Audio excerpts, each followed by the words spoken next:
There is verse in the Holy Quran. Yes.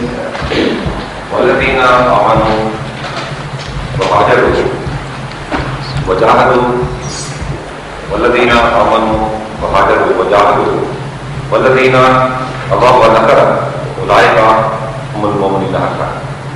Can we now interpret this verse as one of the prophecies of the Holy Quran concerning the advent of the Prophet Messiah? Please all think.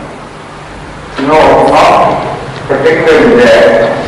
It's a general statement, and this verse is misunderstood by many because they attach only one meaning to Hijra, which is a word of much wider application.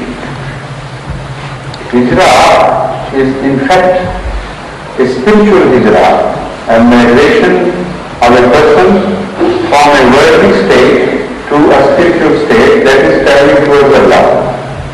This meaning of Hijra has been explained by Hazrat Muhammad Mustafa in a tradition which was chosen by Hazrat Imam Bukhari to be the first tradition and the first guideline for all the traditions he chose in the book Bukhari. Innamal a'malu bin-niyyat, it's a long tradition, and this thing follows the explanation of word Hijra. So the Hijra fundamentally means and essentially means any movement or force from worldly regions to godly regions. Now that Hijra, which is a physical expression of this Hijra, is also fundamentally controlled by this Hijra. If this Hijra is not behind it, working behind it, as a motive force, then that Hijra is meaningless. So the dictates of Hijra from time to time may change.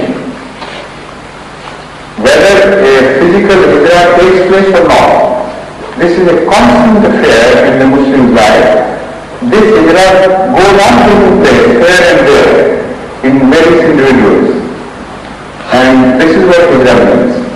So in this verse particularly, this is the wider meaning in which this is